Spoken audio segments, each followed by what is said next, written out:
the shit out my manipulating bitches. Sharon! Welcome back to the podcast, episode 4, Plugged.In.Podcast. What it do? Welcome back, y'all. It's the Dr. BajanNay. Great to see y'all.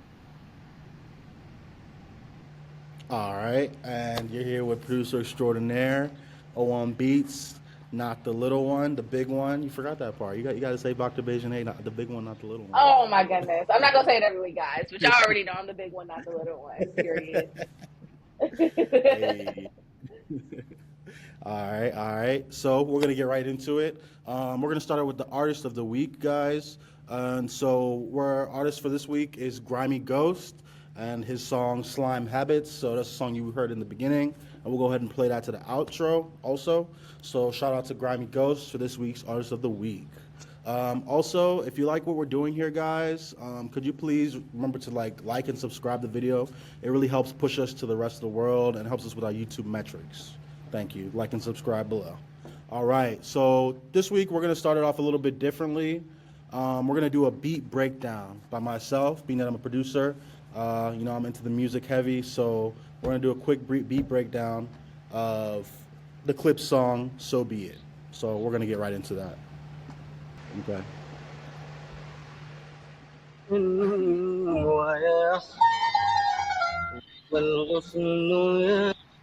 So that's basically the sample. Maybe I should start it again.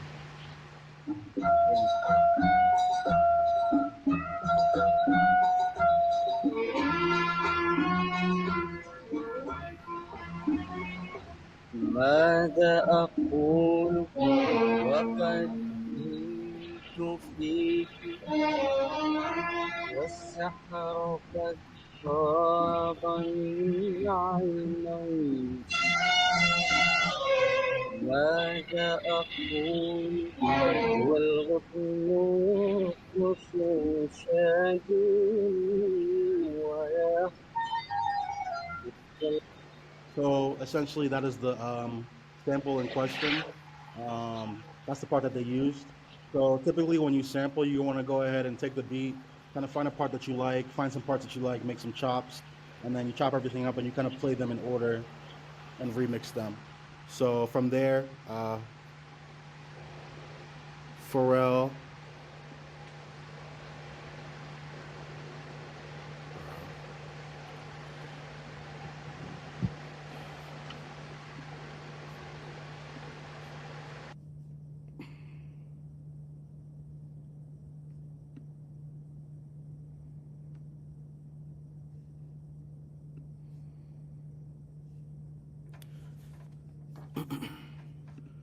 From there, Pharrell essentially went ahead and did his thing, did his producer thing, and flipped the track.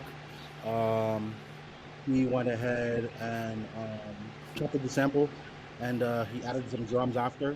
So the next part of the video is going to show how he chopped the sample up. والغصن يرقص شادي والغصن يرقص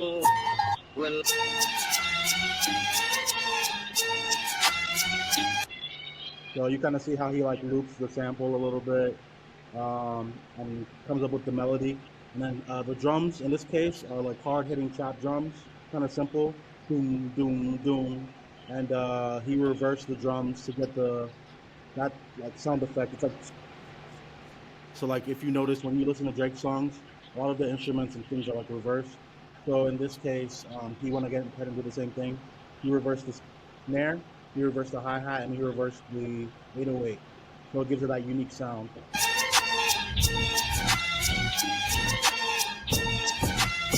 So be it. When I was born, grandmama could see it. And there you have it. Honestly, it's a pretty simple beat, but the Clipse did their thing. They walked all over that. We'll talk more about that later.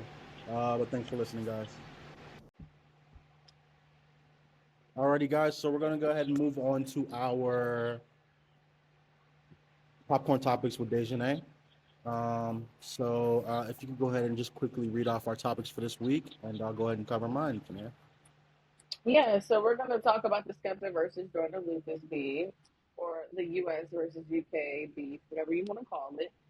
We got Nicki Minaj calling out Rock Nation as well as Meg The Stallion. We're also going to talk about Kanye West's allegations against him. We're also going to talk about the Chrisean versus Kehlani beef that's going on, and as well as the Roddy Ricch album being pushed back again. But you can start us off, L1. All right. Thank you. Thank you. So, just to start off with the Skepta versus Joyner Lucas. Um, Basically, long story short, it all starts when Skepta's like he comes out and basically says he's always been wanting to clash with an American rapper, and he's finally getting to settle this UK US rap debate. For whatever reason, Skepta just woke up and wanted problems, so he got them.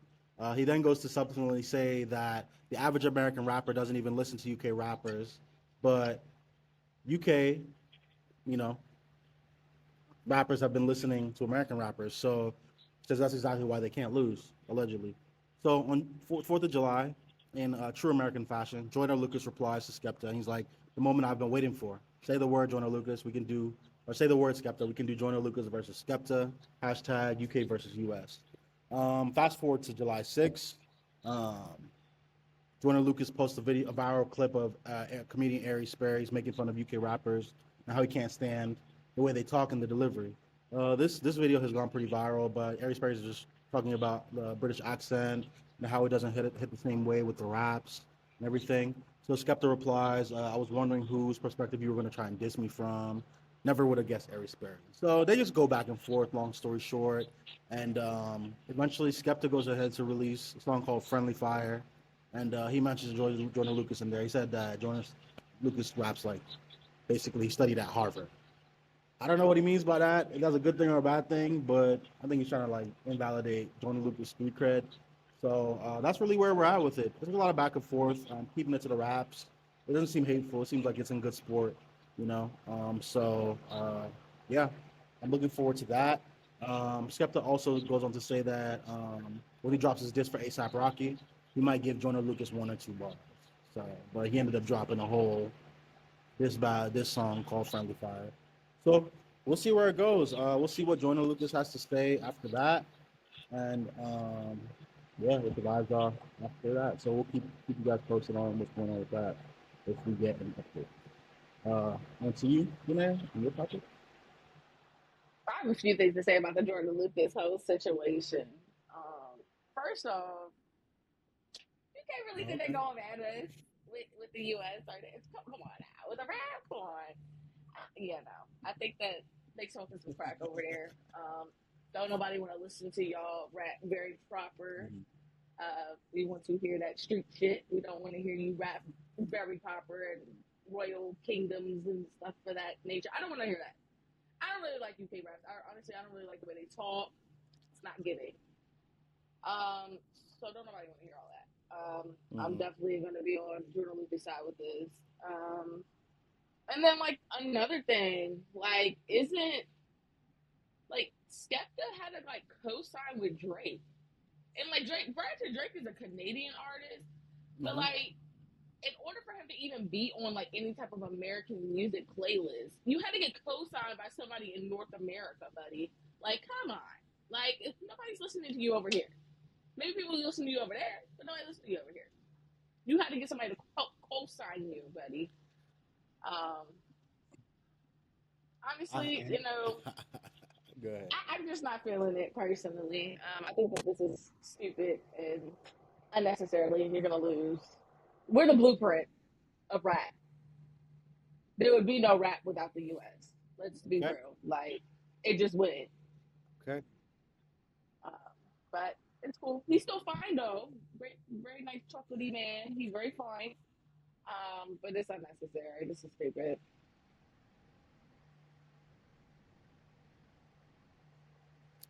Yeah. I'll like to see what happens. Skepta definitely has his own style, has his own lane in the UK, and he surprisingly he has a decent following of fans in the US. Like it's like a niche, a little bit of a niche, but like I guess the cosigns help too. He's like definitely in there, but he definitely shows through more in the fashion world with the ladies too, in some aspects. But bar for bar. Yeah, bar for Skepta's bar. dope. Don't get me wrong, but it's different. It's all different. It's different. Bar for bar, let's see, because his bars may not come across the same way to Americans as Joyner Lucas's stuff. And like you said, America's the blueprint. So, but let's see. I love a good rap. You know, I love it. Brings out the best raps in people. We got a what's that song by Kendrick called again? Certified Lover Boy. What? Oh Fuck goodness. 'em up. What's that song called Yeah, again? I They don't not like know. us. They not like us. They not last. Rap Yeah, Beef they gave us not like us that. every day. Rap Beef, yeah, yeah. Rap Beef gave us that. Rap Beef gave us back to back. Like, so we might get a good, little Ether, something. But Sheether, yeah, all of let's the move on to good the next ones. topic. What do you got for us? Yeah, so Nicki Minaj called Exactly. out Rock Nation Exactly. and Meg the Stallion.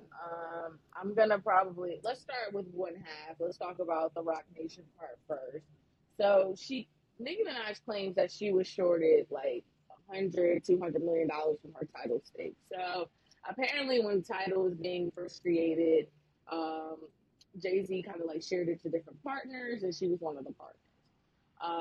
She said she was only paid 1 mil instead of 9 mil. And so she basically dragged Jay Z all over the internet, calling him out, call it karmic debt. That's what she named it. And then she also mocked the Rock Nation CEO, Desiree Perez, and she called her, I'm pretty sure it's a she, called her a Deseret. Okay, sis. Um, and reposted an old abuse accusations about her. So first off, my issue with the whole situation is, Nikki, you brought it to social media. What exactly did you think we could help you do? This sounds like it's a court case, buddy. We cannot do nothing here. If you need your money, girl, you better go get your money. You better go talk to a lawyer, sit down, figure it out. Because you brought it to social media acting like we was lawyers and we was in the court of law, we the judges, the jury, the executioners, and we're not. So I didn't understand what the whole reason why she brought it to social media for. Also, title was pretty interesting when it came out. A lot of people were just kind of like hesitant in buying it because we already have Spotify, we already have Apple Music. So it was like, why do we need another platform? I feel like, personally, I don't know anybody that used it. Do you know anybody that used title? Yeah, Mm-mm, no, I don't know anybody that not used really. title. Um, but it seemed like something that would kind of like flop. Um, so eventually it did get sold to somebody. I don't know if Jay Z owns it anymore, like a part owner of it. But it got sold to Square, or somebody named Jack Mm. Dorsey. So I don't know if Jack Dorsey is like the owner of Square. But it Oh, did oh. get Um, Jack Dorsey is one of the people that created PayPal, and he's okay. also Yeah, the yeah, creator that's of what I Twitter. thought. Okay, so it got sold to that. So basically, Hmm. at this point, I'm pretty sure Title is no longer owned by Jay Z. Um, so first of all, I just feel like the platform just. Granted, it was an investment, so I guess she was trying to make an investment vibe. But it was really no point for her to do that. I feel like it was going to flop either way. Like nobody bought it, nobody wanted it. I think that some albums were released on there, but then ended up getting released on Apple Music because I felt like nobody was buying stuff from there. I can't remember, something dropped on there, and it was just there, and not on any other social media, not on any other music platform site. And then I'm pretty sure sales were not what they expected because nobody was supposed to dare buy title just for your album. I can't remember what artist that was. I also You know thought that she something? had beef. You know Yeah, go ahead. something? No. Um, the whole idea, like, it just like got me thinking because you said that why would she go to social media? But people mainly go to social media to like raise awareness on stuff. So she probably already reached out with her lawyers. She's a businesswoman. She knows how this stuff goes. But like, she probably already reached out, and then they were like, "Oh, so she probably wants to raise awareness and get people talking to force their hand into a settlement." I think that's what she's doing. But what little old me, is really gonna go to Mr. Jay Z and be like, "Excuse me, but can you please give Nicki Minaj her money?" Who the fuck am I? Like, I mean, it's like you're asking the common people to help you push something. I don't know what the hell I can do for you. I see what you're saying. She probably did go to her lawyer, but I feel like that wasn't necessarily dragging it on social media. Like you really didn't have to drag none of them people. They handled that out in court personally. And Nicki Minaj kind of Yeah. goes into the next conversation, with the whole. Honestly, another thing that I thought she had beef with Beyonce. So why is she even part of Tidal, whatever it's called? I thought she had beef with her. Well, so okay, here's how it goes, okay? When you have like distribution, like services, like something called DistroKid, everybody and their grandma uses it, and it'll put your project and your music on every platform: YouTube, Spotify, Apple Music. So if she has so a professional like her has like a distro, like either her label or somebody, but some way somehow I got on Tidal, and Tidal is just one platform that the product would be put on, in addition to Apple Music, Spotify, and everything else. So they probably just owe her a check. You know what I mean? They probably just owe her a check at this point. I feel like. I don't know. I just feel like Nicki Minaj be doing the Yeah. most. Okay, let's move on to the second half. So she is back now beefing with Meg Thee Stallion. Oh my goodness, once again, um, she basically referred again back to the whole situation where Meg harassed her cameraman. Apparently, there's a lawsuit out about that. I don't know what she was doing. She was being inappropriate in front of her cameraman, and the cameraman got angry or whatever. Yeah, I don't know if you heard that, friend. Yeah. And then what else? And she basically was just kind of implying hypocrisy and karma to Meg. She was also calling out Megan's Law, how she didn't learn her other songs. How do I feel about Miss Nicki Minaj? First of all, this beef is dry. Don't nobody want to keep beefing. Like, I feel like we're tired. I feel like Nicki Minaj beefs with every female artist there is. I don't know if it's jealousy. I don't know if it's the Sag in her. No offense, because I know you're a Sag. I don't know what Sagittarius is, but you are the only Sagittarius I like. I don't know what it is. I just feel like she's just kind of jelly. She's not a girl's girl by any means. Like she's really not a girl's girl. But she does beef with every female artist out there. I don't know a female artist that she has not beefed with. And I feel like part of the reason why I'm not gonna say she's at like the end of her career because she's Nicki Minaj. I mean, Wayne found her, she was in Young Money, but like I feel like she doesn't do anything within like the like she doesn't drop music there and there like often or anything like that. I just feel like she's not a girl's girl. She didn't hop on a feature with a girl. She can't do any of that because she done beef with all of them. Cardi, all of them. Meg. I think the only one she's like in cahoots with is maybe Did JT. she? Who? Did she beef with Cardi? I think her and Cardi got the fighting. I forgot about that. I think they I actually forgot like about score that. up for that. Yeah, I definitely don't think they like each other. But she's really not a girl's girl, which you don't have to be a girl's girl because I mean it's cool. I mean you're Nicki Minaj, but I don't know. She just doesn't give to me Maybe sometimes. she's I, I, just. I don't like I don't like her as a person. I like her as a I like her music. I just don't like her as a person. Pretty much. Maybe she's just competitive or something like that. Like, because you have Olympic athletes that are like top of their class, top of the game. They're not really trying to come to the arena and be buddy buddy with anybody. They're coming to dominate and be the top of the shit. Some people are like that. Like Kendrick's like Yeah, that. but when Kendrick's you're trying, very much like that. Like he doesn't want to talk. He doesn't want to have a conversation. He's trying to rap and take your spot. Like for the most part, you know. that's So maybe fine. she's But like when that. you're like but it's a difference when you're trying to be like competitive versus if you're just trying to tear people's character and morality down. Like that's different. Like I mean, Kendrick still makes music with a lot of people. Like I mean, he dropped a song with the Clipse, so it's like it's not like he doesn't make music with people that are the same sex as him. She barely can make music with the people that are the same sex as her. I think, like I said, I think the only artist she could work with is JT. I think everybody else is like they don't fuck with her. So Yeah. don't get me wrong, I love Nicki Minaj, and this is not no Best Nicki of luck Minaj to her. I hope. slander, but Yeah. I hope she gets her check, honestly. But yeah, yeah, I hope she gets her check at let's move least. on to the next topic here. What do we got? Kanye West allegations.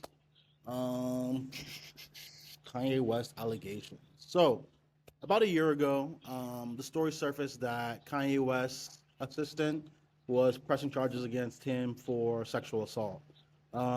The accuser is the former Yeezy employee Lauren Piscata. Okay, her name already sounds a bit suspicious. I don't know, but let's keep it moving. She's apparently taking legal action against Ye. In addition to her prior legal action in June 2024, so about a year ago, she's adding to her current lawsuit, ongoing lawsuit, for sexual harassment and breach of contract. Laura claims that Kanye West forced her to perform oral sex on him, sexually assaulted her multiple times during her time as an employee for Yeezy, and that she accuses him of stalking her after she filed her first initial lawsuit in June 2024. This is all allegedly until proven otherwise. But this is what she's saying. Um, yeah, it's not a good situation for our boy here, Kanye, creator of all the lights. Yeah, it's if this is true, it's not looking good. I just don't see why he would do something like that when he kind of has his options open. But then again, you see the whole thing with Diddy. Sometimes I guess when you have too much influence, you get bored maybe. But I hope it's not true. I would hate for somebody to have actually been assaulted, and I mean, I'm a fan, so I really don't want to see Ye caught up in something like that. I hate that he kind of goes after the Jews, but if he's gonna do that, all right, cool, do that. Like, at least you can redeem yourself or apologize or just take it back or just say, just kidding or something. But if you assault somebody, you can't really take that back. So, yeah, for the most part, I hope that it's not true. I saw some more details, but honestly, I'm not really comfortable mentioning it on the pod because I feel like it might demonetize us. So yeah, but yeah, it's a lot allegations at least. What are your thoughts? I feel like half of it is true and half of it isn't. I feel like he probably did sexually assault her. And from what I read, it was over a course of a few years. I feel like if she didn't like what was Mm, going on, I feel like she could probably just, find another job. I mean, especially since mm, I don't know that it was necessarily like, she was being forced to stay. Um, I don't know if it had anything to do with that. She was being mm, forced to stay or something like that. But it was over a course of a few years that she was being apparently assaulted. Um, I think I also read somewhere that he got drugged at a Diddy party. And I don't know if this is just like perfect timing because of the whole Diddy situation kind of hitting the fan. But apparently she got drugged at mm. one of the sessions that Diddy hosted at his house. And I think she's alleging that Kanye did it. So I don't know. Mhm. And I think you said earlier this week that she was a pretty lady. I think she kind of looks typical. Yeah, I think she's a typical she white might have woman. an OnlyFans. I don't know. I think she got an OF, Yeah, but I like mean, she looks she very typical bad. to Don't get me me. wrong. She Oh, don't, I don't think don't she's pretty. I think she yeah, looks like every don't other don't white get me wrong. female. Like, Personally, I think she looks, and yeah, like I'm not I mean, not being from shady. what I can see, she's definitely a good-looking girl. I just don't think that if you're running like a business or like you're a CEO, that you should keep someone attractive around you because you find yourself in close quarters with them a lot of the day, and it just doesn't seem wise. It seems like a setup for temptation. It's like, okay, she's bad. She got an OF. You could pick anybody to be your assistant. So it's just like, okay, it becomes tricky when somebody comes to do a job that comes to work for you, and then you kind of get personal life and work overlapped. I just think it's not a good situation. Sounds like a setup for failure.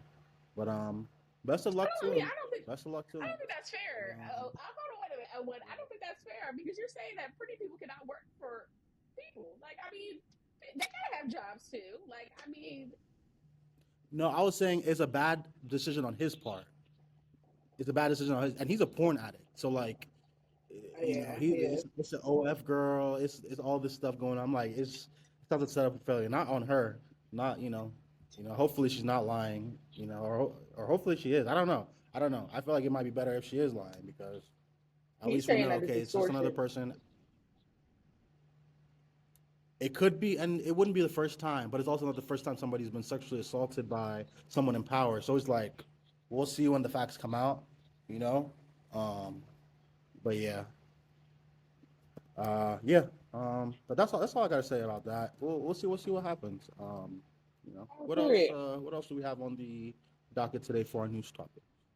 Let's talk about the Kehlani and Chrisean beef that's kind of all over social media. So this starts at so they all both of them they met at church somehow, and I think that what happened was they were supposed Hmm. to meet up at the gym and work out, um, and then I don't know that they necessarily met up. I don't know if I really caught that, um, but she followed. Kehlani unfollowed Chrisean on Instagram, and nobody really noticed, but it was just kind of like a quick unfollow and keep pushing. And so after a while, during a live, Deshaun alleged that during her gym session, Kehlani, oh, so they did go to the gym actually, I lied. Kehlani told her that she had been intimate with Blueface, and who was, everybody knows who was the father of Rashawn's son. Um, Kehlani was like, absolutely not. This is untrue. This is harmful. You know, don't ever say nothing like that about me. Um, and so they kind of been going back and forth. Kehlani kind of laughed it off. Um, you know, it's that good old back and forth situation that's going on now. How I feel about this situation, I just feel like personally, Chrisean is just, you know, Chrisean. Don't nobody want Blueface. That boy, come on now. He's chunky. He got all them ugly ass face tats at this point. Don't nobody want shit. Don't nobody want Blueface. Like, you can keep your man to yourself. The man that don't like you at all. Fred, you got something to say about it?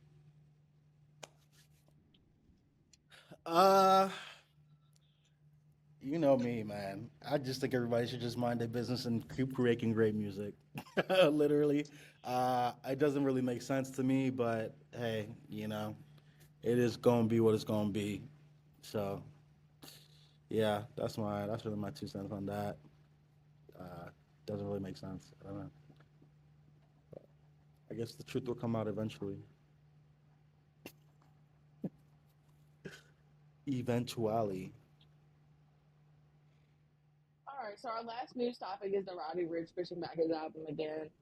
His new album date is October 24th, 2025. Hmm. This is the fourth delay on his album, and it's actually set to be released in 2024. Um, the reason is seeming to be like he wanted time to aim for a deeper, more mature sound. Um, as we all know, that his last album did not do so well. But there was no official statement really made by Roddy yet, so we're just kind of figuring out, what exactly is going on here. And of course, fans are speculating, the worst. Also, they're also anticipating it as well. But yeah, that seems to be what's going on. I hope he does come hard because this was one of the albums I actually was supposed to listen to when I was giving birth back in February. So I think that was the second delay that he did. It was supposed to be dropped in February, I think on the second time go around, and it did not. But no, I agree with him. I think he should take his time since his last album didn't do so well. And I think the one thing that he could do in the next time is just to not have a date. Like, I mean, there's plenty of people that say that they're going to drop an album and there's no date. So he could have just been one of those artists and just said, I'm dropping the album, and it just didn't have a date. So that way, there's no confusion, there's no issues, and we can just kind of move on. Hopefully, his label doesn't have anything to do with it. I actually read something about that. He's signed with Atlantic, but he partially, I'm assuming, owns his own music. So Bird Vision is another label. So it's Atlantic and Bird Vision. So he's under Atlantic. So hopefully Atlantic is not stopping anything. Um, but I guess we'll just have to see. Anything? Yeah. So it could be a list of things like things that the public aren't privy to. For example, if he has a sample that he needs to clear. Let's say he sampled Michael Jackson. To get the Michael Jackson camp to clear it, they might take 6 months, they might take a month, they might take 4 months. So you never know. Or somebody came in and was like, "Yeah, this album is ass. You might need to re-record some songs." It could be anything. It could be any list of things. I forgot that he released a second album, honestly. But yeah, like you were saying, that's like the fourth time it's been pushed back. The Navy album, and yeah, we'll see. We'll see what happens. Hopefully, it comes out soon because from December 6th, 2024 to October 24th, 2025 is it's a lot of pushback. Like, they said it was supposed to Yeah. drop July 18th, I believe, which is in like a few days, and they just pushed it to October. It's like, okay, so he better come hard. Yeah. Oh, he better come with all the bangers that he can to get that 2019 fame and notoriety that he had back, because the typical lifespan of an artist is 5 years. I feel like artists like him, no offense, but like most artists get like about 5 years until their stuff either they keep going or they dwindle off. But yeah, we'll see. We'll see what happens with that. Hopefully he releases it, and hopefully it's good. Hopefully it's good. That's what I Yeah, want. I hope A it's good movie. good. So yeah, Amen to that. yeah.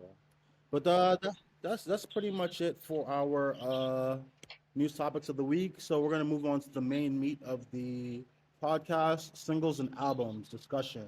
So we got a good discussion for a couple albums this week, and we have some nice singles to talk about. Um, so we'll start off with Messiah by NLE Choppa, aka NLE the Great. I do have a few comments on the song and the name change.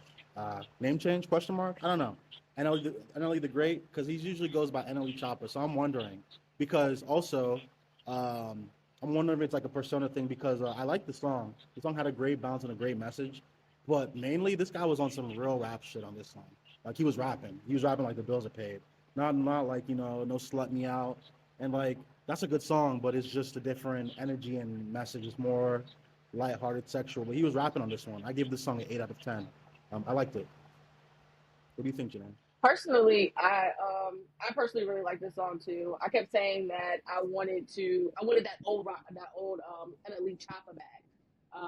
And so I guess his rebrand NLE the Great is his thing. I feel like he just be trying out different personalities. I don't know, maybe that's just me. I just feel like he tries out different Yeah. personalities. Um, the song was chill. It did remind me of the old vibes, like I said. It reminded me of that like 2000, Mhm. the 2000s Wayne. I don't know if you like caught that, but like the bars were just like there, like it was just giving. Um, he Yeah. had a lot of great shit to Yep. say. He switched up his flow towards the end of the song. He almost started sounding like YB. I was like, what is going on here?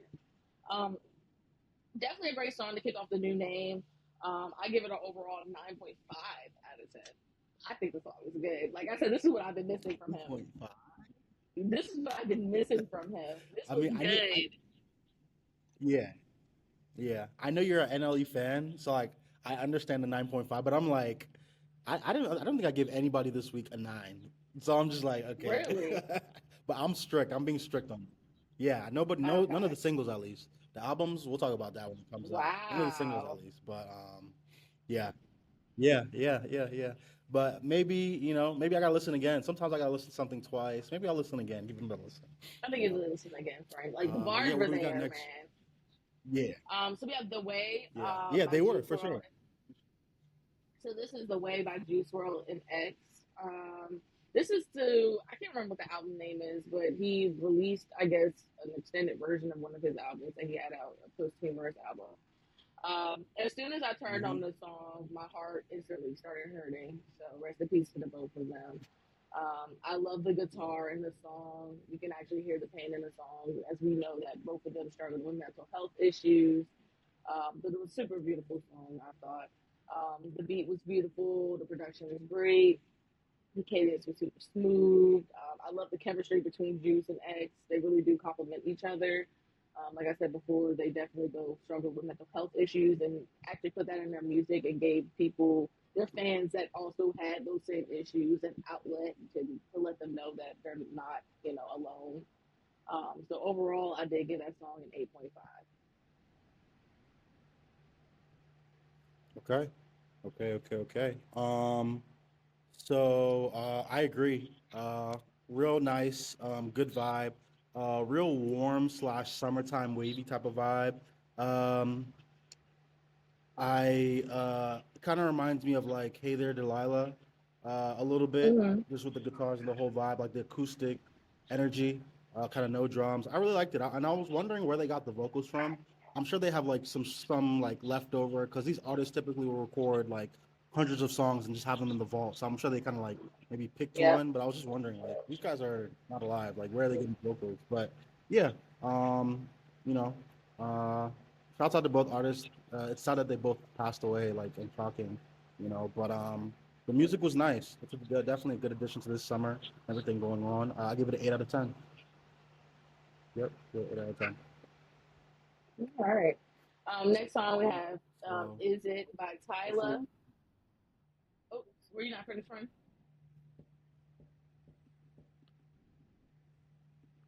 so it's lagging. So like I was like saying something, but by the time you hear it, it like is late. So, but go ahead, go ahead. Don't worry, I'll cut this part Okay. out. Okay. We have "Is It" by Tyla. I thought it was a pretty groovy song. I usually don't like a salesman girl type. Mm. That's not for me. I definitely feel like the song could have a remix. I'm not a remix with an Afro artist. I think she's from South Africa. I want to say. So I feel like somebody like Burner or Mhm. DeVito or even WizKid could complement the remix if she wanted to do one. But yeah, it was really pretty vibey for the soft females in their soft girl era. Um, Pretty catchy. Overall, I give it a 7.5. Okay. I hear that. I think the song was nice. I like the song. Very like pop summertime vibe.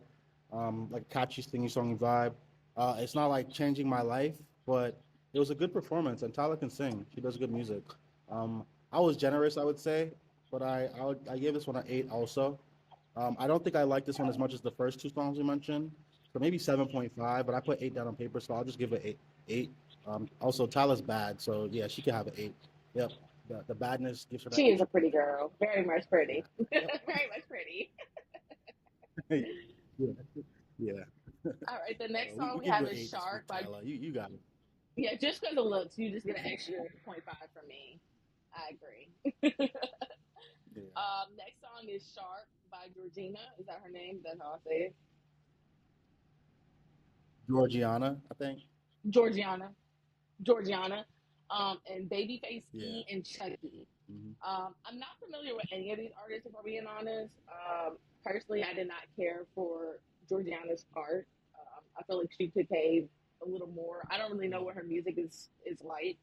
Although Babyface E and Chucky, they slid. Like definitely Babyface E, he slid on that. And they kind of low key carried the song pretty equally though. The vibe, it was definitely vibey. I listened to this in the car, and I would definitely add this to a playlist. The energy was there; they was giving that, and the chemistry was pretty well. Like I mean, they seemed to work pretty well together. Overall, I give this a 7 out of 10. Okay. Okay. I hear that. Yeah. So, uh, Georgiana. She has an interesting sound, deep voice, real deep voice. I gotta listen to more of her. I'm definitely hip to like her and her whole movement. As for this song, I would definitely say that the her part was cool. The other guys did come hard, like on the track. Like I would say, they definitely did their thing. Helped give it that boost that the song needed. It is a remix, so I think they did definitely carried their weight on this remix for sure. I gave it a. I gave it an 8. I gave it an 8. A lot of Okay. eights this week. Maybe a bit generous. I'm reconsidering because you said 7.5. I'm like, nah. But I liked it. Honestly, I liked it enough to add it to the Mhm. play, like to our discussion this Yeah, week. So I thought it was a good cut. I added it to my yeah. playlist too. So yeah, 8 out of 10. Hmm. Yep. Next song As is for the Havin last or Not. song, Oh, um, go ahead. Do you want to go? Do you want to talk about the last yeah, song, I'll or do just you want me to yeah, go? Oh, yeah. I'll talk about it. I'll talk about it. So, with regards to having or having or not by Larussell and Lil Jon, um, honestly, I got put onto Lil Russell like earlier in this year, and I like his sound. He has a lot of music out, like a crazy number, like 15 albums. That's kind of crazy. I don't know how he did it, but he has a lot of music out.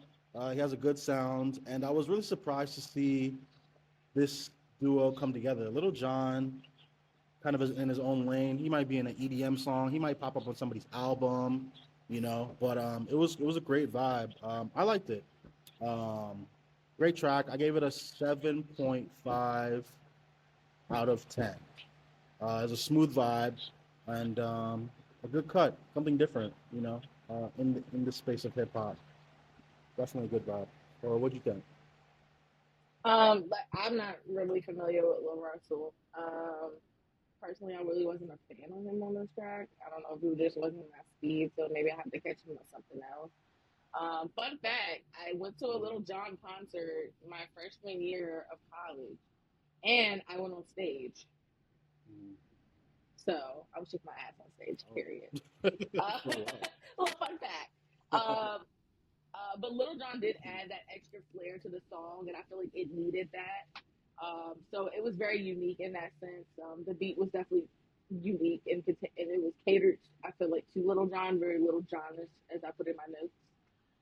It was pretty catchy, so I could see people like kind of rocking out with this, definitely on the West Coast. The energy, Little John always brings that energy that you need to a song, so I really respect him in that sense. Overall, I give this a 6 out of 10. Okay, for sure, for sure. All right. Hey, at least you're being honest. Okay. So yeah, that's wrapping it up for the singles of the week. That's all we got for singles. Not a lot of singles this week. Yeah. At least that we deemed necessary to talk about. No offense to anybody, but yeah, that's just what we were dealing with. All right. So moving on to the albums. I'm gonna start off with something that we both listened to. Uh, No Signs of Weakness. Burna Boy. Not exactly hip hop, but Burna Boy's just like that. We got to mention him. We got to talk about him. I have a comprehensive cover of this album. So I'm going to kind of go through a couple of the tracks and let you guys know what I think. Track one, Strong Start, very danceable. Track two, a fave. Crazy bounce, crazy song. Love the dark vibe on this one. Burna Boy definitely did his thing. Once again, very danceable. Track number three, very catchy. Had like a dope anthem like chorus. I really like the children's chorus in the background. Great song overall. Track four, I really like the message on this one. Once again, he really did a good job with the choirs. He had like a lot of choirs in the backgrounds on the songs sprinkled throughout the album. It had a really great message, I would say. Track number five was a cool song. I love Trav, but maybe this song didn't really need him. It was definitely different for Burna Boy because I think he's trying to capture that Brazilian audience a little bit, you know. But Travis, his part was nice, and Burna Boy did his thing. Like for doing an Afrobeat song, the ta ta ta, it's different for Travis, and I understand that.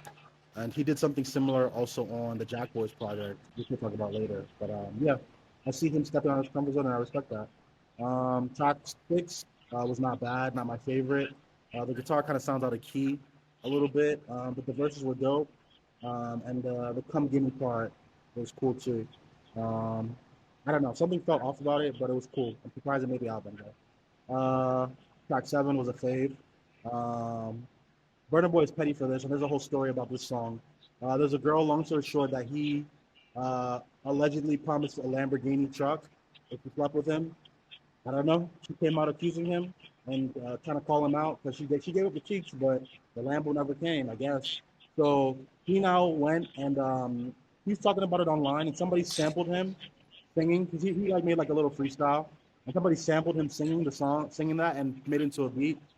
But now he actually made it into a song, which is on his album, and the song went crazy, crazy.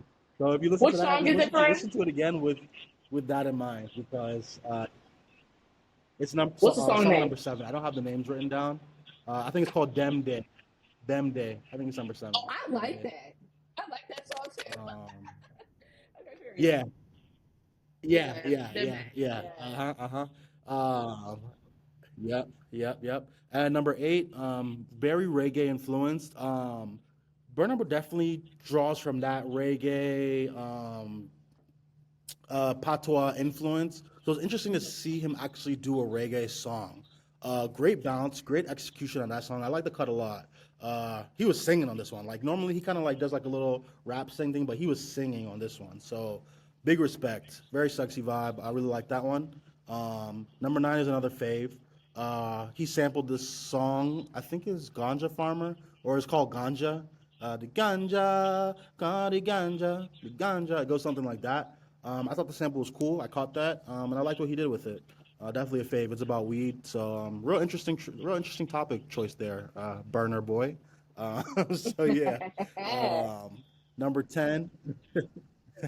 Number 10 was like a more track 10 was like more of an Afro house vibe. I thought it was a nice cut, not necessarily a fave, but a good vibe. Um, Number 11, he had Mick Jagger on that. So that was different to hear like The Rock, and then he now switched to Afro. Very different, and I see him pushing boundaries. I see you, Burna Boy, and I like you for that. Not many people have features with Mick Jagger. He's a legend, and so shouts out to him. Shouts out to him for that song. Um, Tracks 12, very creative, nice cut. Yeah, 13 was also a nice cut. 14, also a nice cut. It was a good album. There were very few misses overall. I gave the album a 9 out of 10. What do you think, Janae? Yeah, so I think my top five songs, By Your Life, that was a really nice song. This is in no order, no specific order. It gave soft, very vibey. I like the beat and I love the melody to it. Of course, Ta Ta Ta with Trav. I feel like always like Travis when I love a Travis feature, so I'm a little biased sometimes. It did give a shake your ass type of vibe. Good for getting dressed and pre gaming Mm-hmm. before you step out for the night. Um, Mm-hmm. and then Dem Day, which is the one I think you were referring to.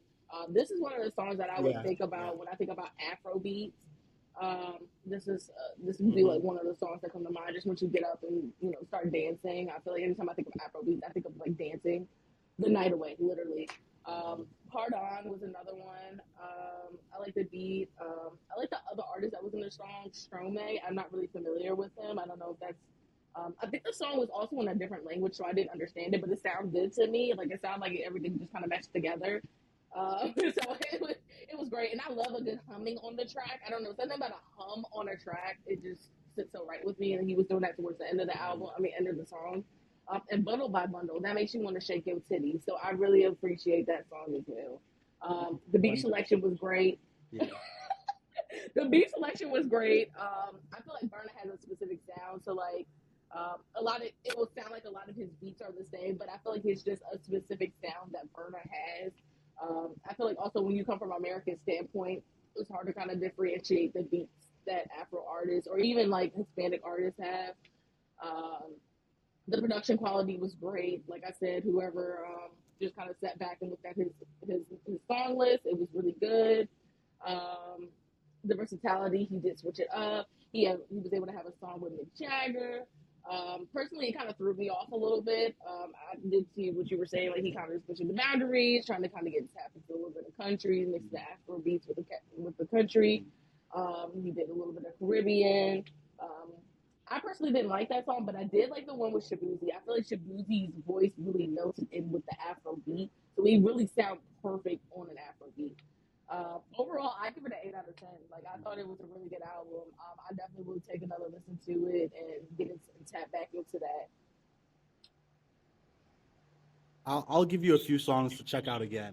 Fun fact: Shabuzi is Nigerian. A lot of people don't know that. Shabuzi is Oh, Nigerian. word! I didn't know Uh, that. how he actually got his name is that so I think his name is like Chibuzo or something like that because Oh, like Nigerian names really? have a specific sound, but yeah, but Yeah. people were mispronouncing his name as Chibuzi, like as opposed to Chibuzo. So that's how he got his name, Shabuzi. So like, Okay, it's just an period. interesting I love story, that. I love that. So he's right? Nigerian. So that's no wonder And why then his voice really melted to the beat. yeah, Yeah, that's yeah, perfect yeah, then. it makes sense. He's made for that. Yeah, and then also Stromae. There's a song called Allons Dans. It came out in like the early 2010. It goes like this: Allons Dans. You know it. I feel like I feel like it's like I think dun so. dun I'm dun pretty sure I dun heard it. dun dun Yeah. dun dun dun dun dun dun dun dun dun dun dun dun dun. It's like that. Like if you hear it, you'll know it. Okay. It's a really popular Okay. song. So I was surprised to hear them collab. Yeah, yeah, yeah. Okay. Okay. But Well, yeah, I yeah, appreciate great that stuff. song. Great stuff. Great stuff. Yeah. Yeah, yeah. Okay. All right. Yeah. So moving on to which one do you want to do next? We kind of got a lot of I'm gonna albums to do talk about. swag. I'm gonna do swag by JB. I'm gonna talk a little bit about that. Okay. Personally, I really like the album. Um, I, when we really need more R&B albums out. Like I feel like our parents had like the greatest R&B artists out um, when they were growing up versus when they were creating us. So I feel like our generation does not have that many R&B artists. So it's great to have an R&B album. So that's wonderful. It was very versatile. The flow and the style, he switched up. I really appreciate that. He really kept it R&B based, but you found him digging into soul. He was also digging in a little bit of gospel. So that was really nice. The production quality was great for the beats, for the song selection, to even who was going to feature on the album. I think that the best thing was the Drewski interludes. Drewski is a whole goof. And I feel like that also kind of brings in some other listeners because he doesn't like Drewski. I think the funniest part where he kept offering Justin a Black and Mild wood tip jazz. And I don't know if anybody knows about a Black and Mild wood tip jazz. But yes, been a long time. But the length of the album, it was a perfect length. It was 21 songs over 54 minutes. My three favorite songs, or did I have four? I think I have four. Um, Sweet Spot, of course, with Sexy Red. I love me some Sexy Red. She's such a freak bitch, first off. And I love that for her. She really is liberated for females because I feel like men can talk about this, but when a female wants to talk about what she wants, it's always like, oh, that's weird, she's a hoe. But no, it's very liberating for females to be able to talk like this. So I appreciate her for breaking down some of those barriers for women again. Way It Is by Gunna. Gunna's a perfect match with JB. I also like Dad's Love. It's simple to pass on, but I couldn't remember what it was. The beat was great.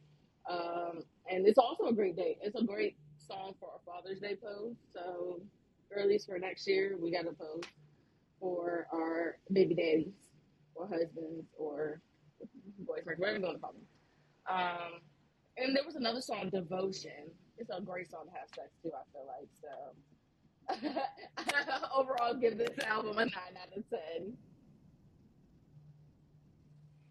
Okay. Okay. All right, JB. Very unexpected album. Unfortunately, sorry, Justin, I didn't get to listen to it. I heard the first song. Very different sound from Justin. Just going off of that, I could kind of see where he was going with it. As a producer, I can see, it's not your typical Justin Bieber sound. It's almost like he's taking us back to the '90s a little bit. A lot of thought put into this album, though. From what I can see, people are liking it. People were wondering, oh, would there be a conflict since Clipse and Justin dropped on the same day? Somebody commented, Justin Bieber fans are not listening to the Clipse album, and Clipse fans are not listening to Justin Bieber album. We might be the only ones crossing the two together. So it's like, it's just interesting to hear. But yeah, I'm gonna go ahead and give that a listen. You're definitely encouraging me. 9 out of 10 album for sure. I'm gonna give that a listen. Yeah, So shout out to definitely. It was Justin. definitely a really good Let's album. see what else. I just want to quickly mention Giveon also dropped an Say it again. album, Be Love. Mhm. He's fine. I just want to put that right there. He's a very fine man, first of all. The song, it was another R&B album, which is what we need. Like, again, I keep saying we need that as our generation. We need that. The songs really flowed together really well. There really wasn't that much versatility, but that's okay because it really did give an authentic R&B album. I could see my mom actually listening to this album. I felt like I was at one of those like 2000s. I don't know if you've ever seen like some of those movies, but those 2000s jazz and R&B clubs where you just kind of standing there, you just kind of rocking your head back and forth. That's what I really felt like I was at. It was a great length. One thing that I really did want to see with this album was that there was no features, so I feel like some features that could have been on there was like Uncle Charlie Wilson, a Coco Jones, or even a Teddy Swim. Like I feel like that would be some good people that he could have added to his album, but it really was only 14 songs over 39 minutes. Overall, I give it a 7.5.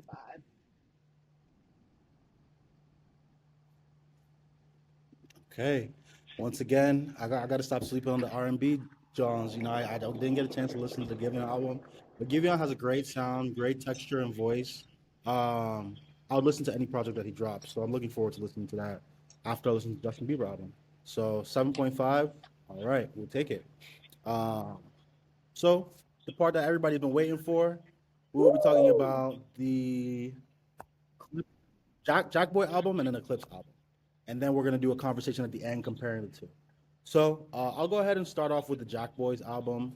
Um, I'll try not to like give an in-depth explanation like I did for every track, but I'll mention my faves. Or do should I go in depth? I don't know, Janae. Whatever you would like, friend. Should I go in Whatever you depth would or like. just like all Whatever right? you would like. Because I'll be getting into I'm the producer guy, so I gotta get into it. Yeah, as you should. First As off, you should. um, okay. All right. I'll try to keep it brief. But track one, I'll try to say the names too. I just put them 1, 2, 3, 4, 5. JB2 Radio. It was like a little intro. It's fine. Champagne and Vacay. Track two. Had a nice start. Good strong start to the album. I like the Waka Flocka ad libs sprinkled in throughout. I don't know if they took that from like one of his songs or what, but it was an interesting addition. It was just different. You just hear Waka in the back, Waka Flocka. I'm like, okay, all right, something different. Okay, going crazy in the background. The song had a kind of like stargazing, Travis Scott stargazing type of vibe to it. Very spacey, and I felt like a couple songs in this project did have that stargazing type of feel to it. I like Don Tolliver's addition to the song too. Good song, not a fave, but a good song. I like that one. Champagne and Vacay. So moving on to track three, I felt like that song was called 2000 Excursion. That was actually the single for this project, I believe. Had a nice beat, real dark vibe to it. Great follow up for that first intro song. I like Don Tolliver's parts too. At the switch up and the breakdown, like it's like the beat's going and then it like switched up to like a light type of like melodic type of vibey type of thing, and Don Toliver was singing there. I thought it was pretty cool. Don Toliver's verse was dope too. He did his thing. The effects on his vocals were crazy. I just had to go ahead and like from the producer standpoint, whoever engineered this project, Mike Dean or whoever, great job on the vocals and the vibe. Really painted a good picture for what the project needed to be. Um, yeah, everybody walked on their verses. All the singing parts were pretty dope. And the end of the song, starts the outro, was another cool switch up. Um, and then they bring it back to like the main beat. A lot of interesting switch ups on this album, honestly, all throughout, which I can really appreciate because it's not easy to go from one vibe to another and then bring it back to the same vibe and have it all make sense musically. So that was cool. Track four was a fave of mine. I love the bounce. I love the beat. I love 21 on it, even though he didn't say anything. He said a lot with those ad libs, and kind of like the Waka Flocka ad lib. He was just there. It was a great addition um, to the record. I would say very essential. Uh, Travis Scott definitely put the first half of that song on his back. The verse kind of came in strong. And then with the 21 ad lib, it was all great. And the pitch up, once again, all the pitch ups were cool. Great pitch up. Track five. Track five is called Kick Out. I think it's one of my favorites on the album. This is definitely another favorite right here. Crazy fucking beat. Kick Out, crazy beat. Hard as fuck. The chorus was nice. It was dope, very catchy. Um, their transitions too, very seamless and like really smooth. Like before you know it, you're from a hard hitting beat into like a soft, almost levitating. It makes you want to levitate. Like really nice ethereal sounds. I think it was really good. Really good job that they did on that. Good transitions on this project. Then right back into the hard drums. And then they started walking on the beat and the verses. Like they were going crazy, honestly. All the Jackboys did their thing for that track size. I couldn't tell. That's one thing about this kickoff song. I couldn't tell how many artists were on the song. It seemed like there were at least two, but everybody was dope. Like, I had a hard time differentiating between who was who. Maybe because of the editing or the effects, but yeah, great song. Number six is also a fave. Number six is called M3, another fave. I was surprised to see So Fago. I didn't know he was on Jackboy, but it's interesting how he went from Blueberry Fago to like hard hitting Texas drums, and I think it's great though. He has a good sound. So if he's able to find a lane with Jackboys, then cool, so be it. He did a great job on this project overall. So yeah, uh, Fago guy did his thing. Um, he walked all over that beat, walked all over the track. What can I say? He delivered. Everybody on that track delivered. Next song was Velour with Don Toliver and Check West. This is a good cut. It was cool, you know. Don did his thing. Check West did his thing. I got actually picking out in this song. So it was a nice calm vibe. Uh, yeah, great song. Track eight. I would say the beat on this one was crazy. Like some alien shit, like some party, Uzi type vibe. Different for them and Travis, but still right in their lane. Hard hitting drums, spacey sounding beat. I liked it. Great vibes for everybody on this track. Uh, Number nine was also a fave. I love my bitch. That was one of the singles. That was another single for this project. That came out like earlier in this year. From the jump, I like that song. So great vibe. Another fave. Um, and then I'll just go ahead and mention my favorites. I won't go through everything else, but other fave was track 11, No Comments, with Don Toliver. Uh, Don Toliver got in his Michael Jackson bag on this one. Like, he was sounding like real high pitched singing. I'm like, okay, I see what you're doing, but player, I see what you're doing because he was stepping out of his norm to maybe experiment with a different sound. And I'm sure we're going to hear that sound on subsequent Don Toliver albums. So looking forward to that. Yeah. So on the intro and the chorus, he slid like a bastard, did his thing as per usual. Mr. Tolliver can do no wrong in my eyes. He can do no wrong. So if one day he ends up like R. Kelly, I'm still gonna be listening to his fucking music. I don't know what I can say. I'm sorry.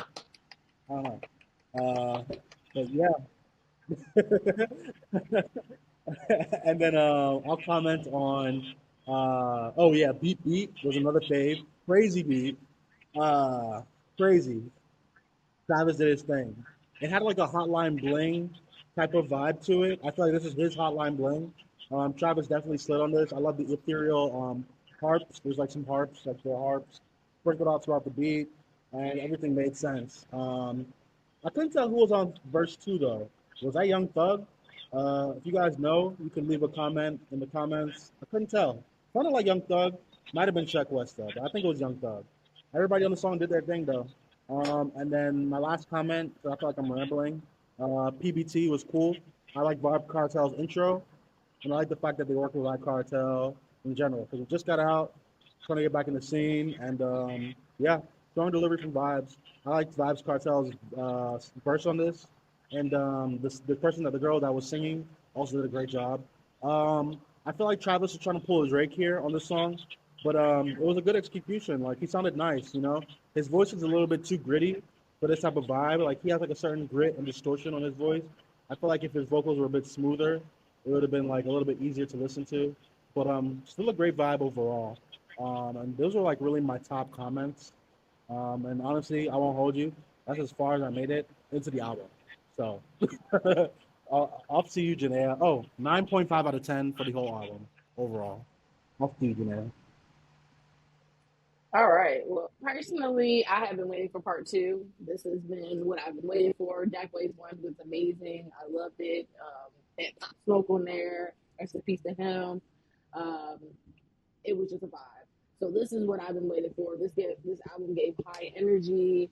The whole Jack Boys group as a whole brings some type of variety of styles. You have Travis as like a musical genius who can kind of dabble in arrange music and dabble in R&B when he wants to, and he just kind of be in his bag. You got Don with these spacey high vibes. I just want to make you just want to, roll a joint, just get high to it. You got Shaq West that's always bringing that high energy. And then you also got this Sofeo guy, which we don't really get to hear him very much, but he brings this emo rage vibe to the album. So it's a real mix of people that kind of makes this album really pop. And then on top of that, you have so many great features. You got Glow on the album. You got Walk on the album. You got Kodak, Vybz Kartel. You even got YB on the album. So like this is just a great album in general. Like it's encompassing a lot of different people, a lot of different vibes. I feel like it's a little bit for everybody. Um, they actually even sampled one of my favorite songs, "Bad Boys" by Shine, and it's actually called Shine. So, and I think like Shine now, he's like something like a government official now. He doesn't even do rap. Diddy like effed him over, so he like does like government official things now. I can't remember where he's the governor of, but I love the album. Like I said, it was really good. I think my favorite song was Shine with Blow, just because, like I said, it sampled one of my favorites. Whoa, swing. And then my second favorite song was Frank. Swing, Yeah.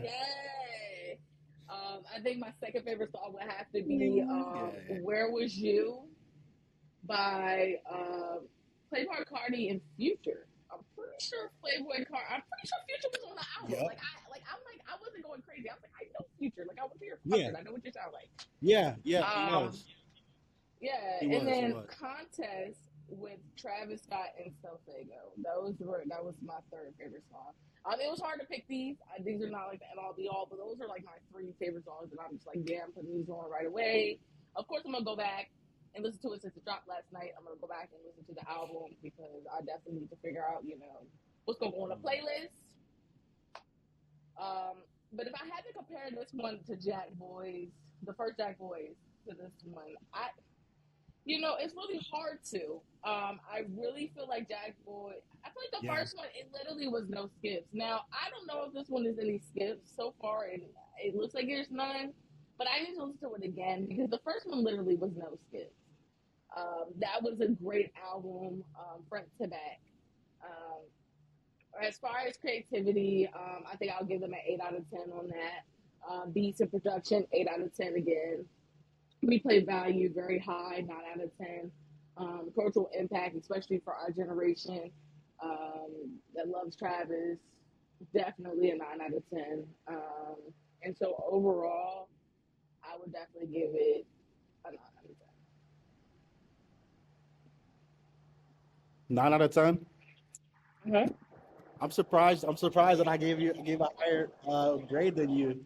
But okay, because I know you like Trav. I know you were looking forward to this project, but 9 is still Yeah, good. but 9 is still good. I don't know. I You feel know, like it's I a have to solid listen to project. it. I have to listen to it again, friend. Like I feel like the first Jackboys, it literally was no skips. I don't Mm-hmm. know if this is no skips. I need to listen to it again, absorb it, metamorphosize, all of that good things, to see like really where this is sitting in Yeah, the first,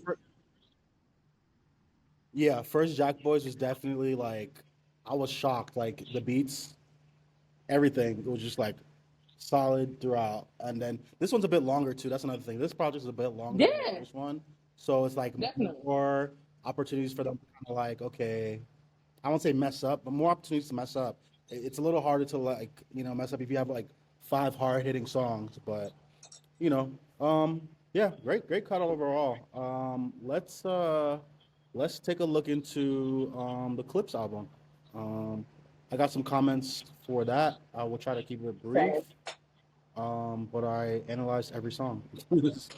So yeah, track one, strong intro overall. The Birds Don't Sing. Voices of Fire and John Legend on that did their thing. The choir, great vibe, great song, strong intro. That was really my main comments on that.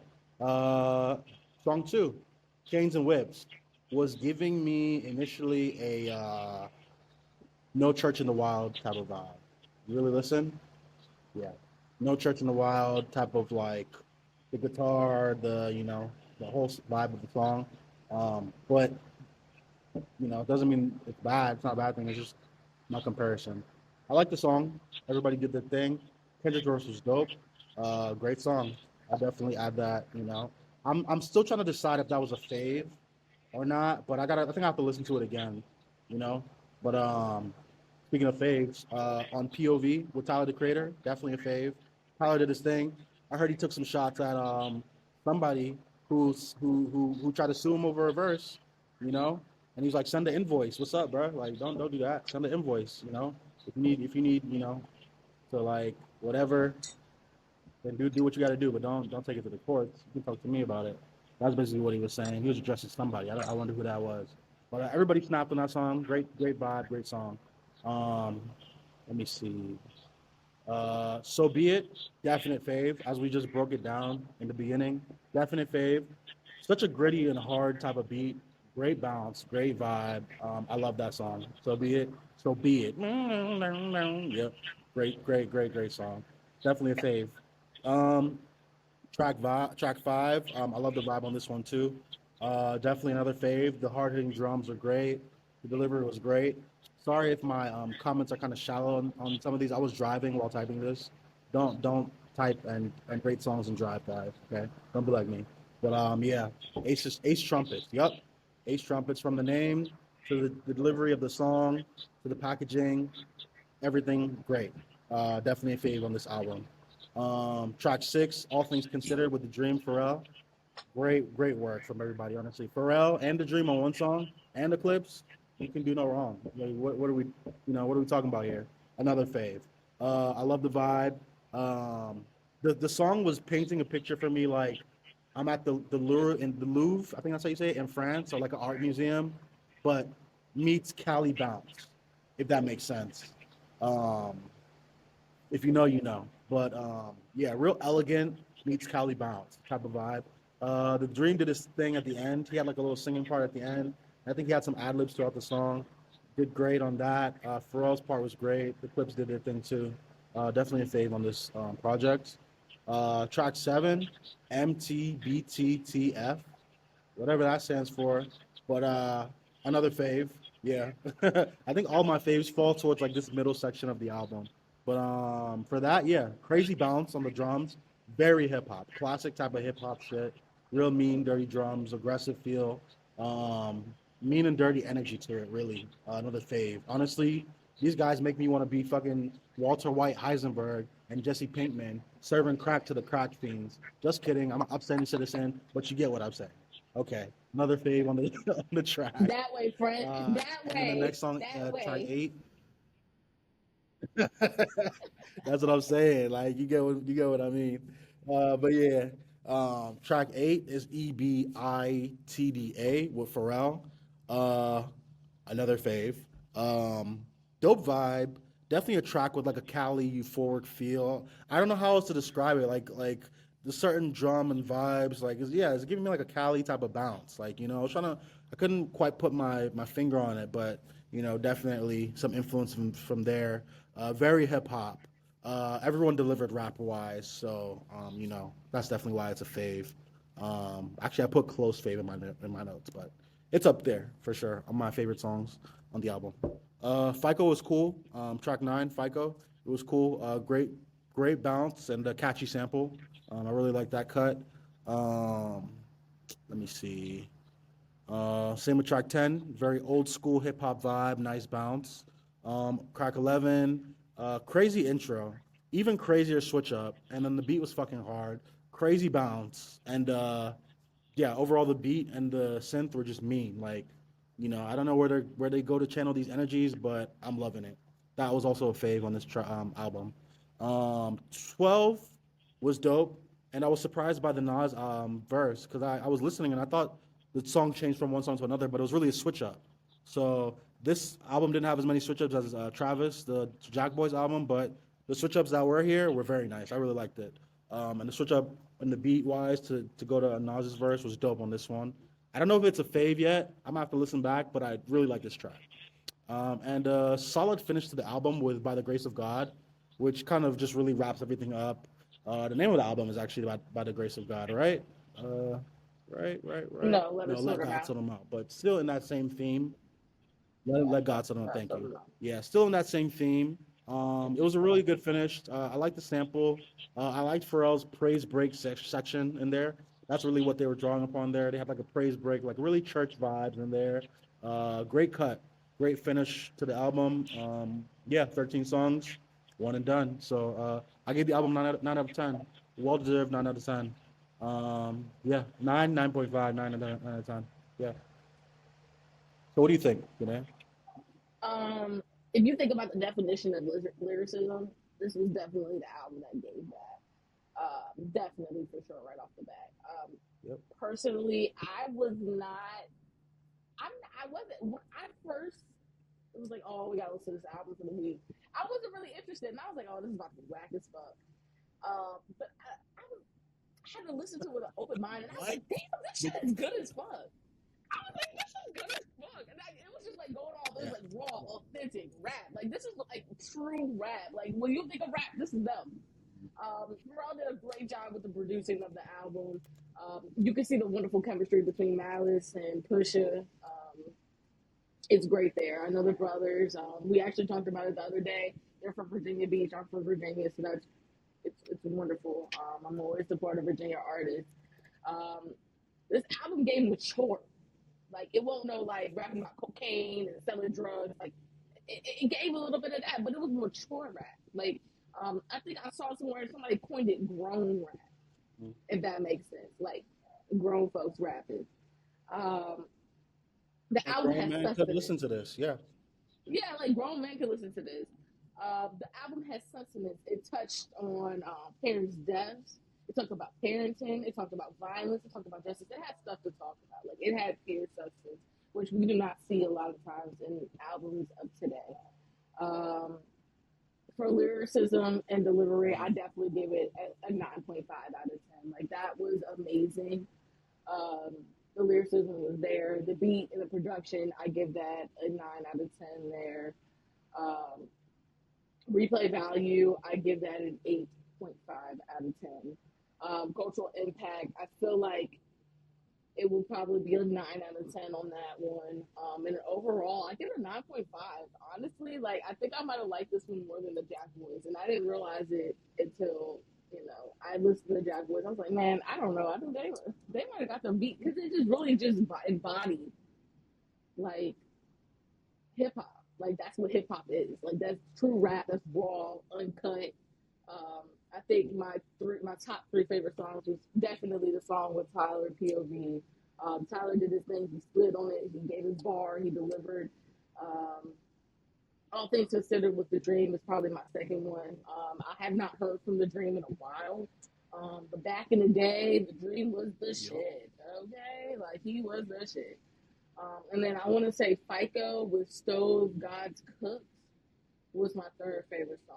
But the album, like I said, like it's definitely a replay vibe. I definitely will be bopping to this again. I want to take a re-listen, of course. Um, every time I listen to it more and more, I try to dissect it. So it was great. I personally love the album. Um, like I said, I at first I was not. I was like, damn, I gotta listen to this album. I don't want to listen to the album. But then I listened to it and I was like, God damn, that shit was good. Like, so I'm so happy that I listened to it. I gave him a chance. One thing I didn't know, but my cousin pointed this out. Shout out to Big Dog Ethan. Um, he said that, I didn't know that Pusha T had beef with Lil Wayne. Why did he have beef with Lil Wayne? I know he had beef with Drake, but what's the beef with Lil Wayne? Do you know? I don't know if they still got beef, but he Um, dissed them I don't back then. know, man. I don't know. I did not know that. I did not know that. Well, I'm sure they'll sort it out. They're grown men. But yeah, I agree. Something about people may or may not know the Clipse. They broke up. They're a duo, the rap duo, and they broke up. And this is their first project back. Malice, found God, and he decided that he didn't want to be Malice anymore. He changed his name to No Malice. So I guess for whatever reason, he was inspired to come back to the scene, and I'm glad he did. I think I needed to listen to maybe more clips because, like, at times I couldn't differentiate which one was Push and which one was Malice. So Facts. maybe that's just like my ear not being sharp. But right, yeah, that was the only thing. I was just like, okay, maybe I'm not as big a Clips fan as I thought I was because I got to be able to differentiate them better. But doesn't matter. I mean, everybody served. everybody did their thing, and it was a great album. Honestly, this would be a good segue into our conversation for the last topic of the podcast, which is a conversation about which album was better, Jack Boys 2 or Let God Sort Them Out. So we can just get right into that. It's kind of hard to compare because you mentioned this earlier. They are different a little bit. One is more like strictly hip hop leaning, and one is more trap, hybrid, hip hop, hybrid, whatever. I don't even know what to call it. Travis damn near makes his own genres, but yeah, they're very different projects with their own properties and maybe almost catering to different audiences. Almost, I feel like the real hip hop heads will definitely be looking and checking for this Clipse album. I know our boy Chase, shout out Chase, is a big Clipse fan, and I know he loved Really? this album, and he's like a real Okay, all hip right. Shout out Chase. so, yo, yo, yeah, no. Chase is really into hip hop stuff, hip hop history, I culture, figured Tribe Called Quest, like all of that we should stuff from invite the him to the '90s, podcast. early 2000s. Yeah, yeah. We should definitely invite him Honestly, to I the wanted to podcast. have him on this episode just to talk about just to talk about this Clips album, but maybe another time. Maybe another time we'll have him on. But yeah, and then I would say the Travis album is definitely maybe more for the younger bulls, Travis fans. Older generation could definitely tap in and pick something out that they would like off of the project.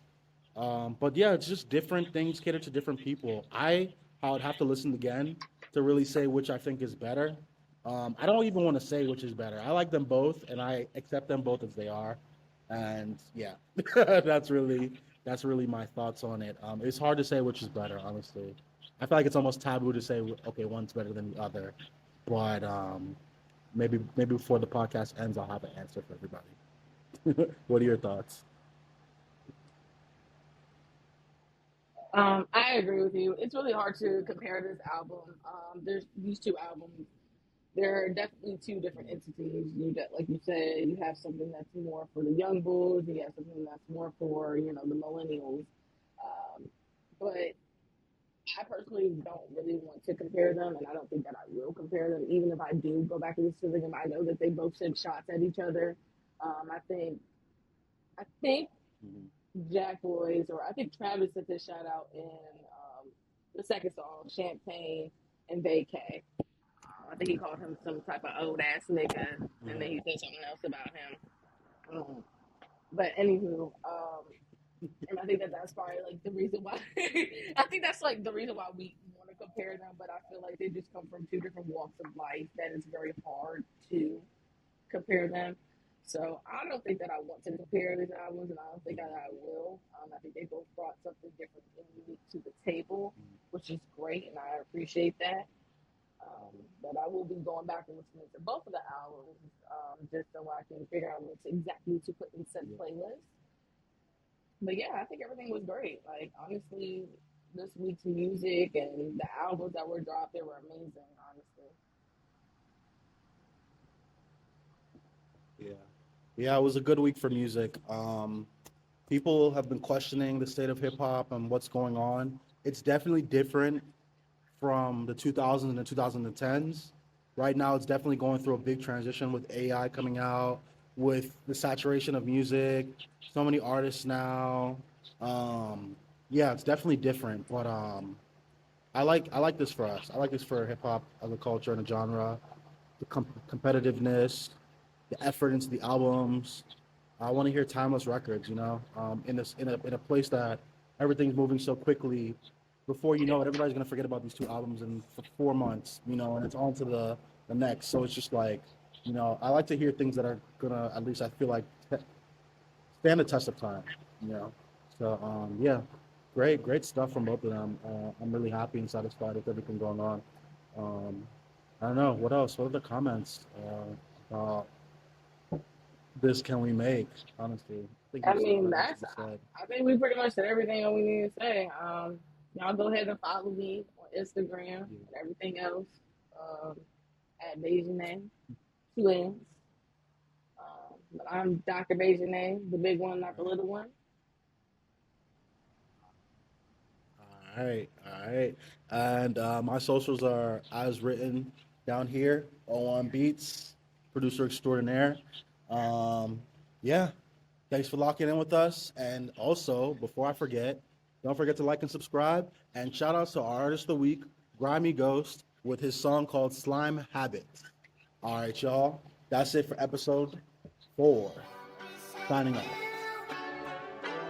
Ooh, baby, you smooth. Gang. Ooh, baby, you a Hey, he cuffin' shit, I might manipulate these bitches. Yeah.